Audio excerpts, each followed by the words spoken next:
Hello everyone, I am Assistant Professor Arun Kute and welcome all of you on my YouTube channel. In today's video lecture, we are going to discuss about one of the famous poem which is actually a sonnet written by P.B. Shelley. The name of the poem is Ozymandias. Before starting, let's discuss about the poet first. P.B. Shelley was one of the major English romantic poets, widely regarded as one of the finest lyricists and philosophical poets in the English language. Shelley is perhaps best known for classic poems such as Ozymandias, Ode to the West Wind, To a Skylark, Music When Soft Voices Die, The Cloud, and The Mosque of Anarchy. Shelley wrote the poem in friendly competition with his friend and fellow poet Horace Smith. Shelley's Ozymandias is a sonnet written in iambic pentameter but with an atypical rhyme scheme. The rhyme scheme of the poem is A B A B A C D C D F E. He wrote this poem without the characteristic of octave and sestet structure. Now let's listen the poem.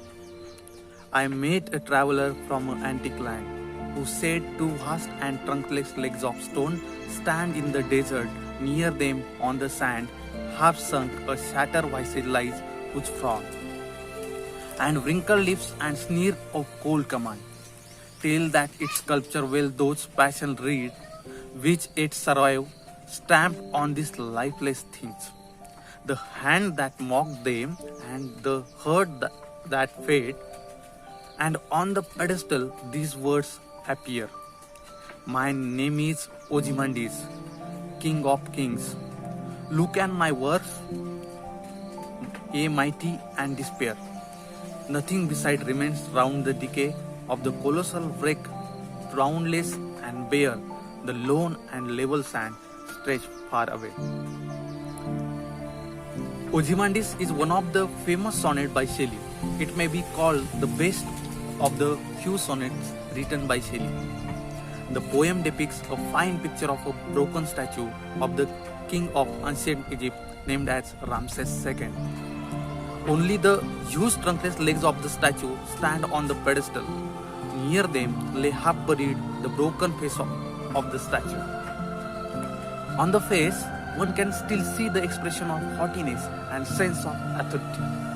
These feelings were skillfully depicted by the sculptor. On the pedestal below the two legs, the following words were inscribed. My name is Ozymandias and I am a great king. Look at the great deeds which I have accomplished and which nobody can equal. The words were full of pride and power, but round the broken statue was nothing but vast desert. Thus, apparently the poem depicts the broken statue, but the poem has implied meaning. So its theme is the moral that human glory and power are temporary. This moral thus is a vanity of human wishes.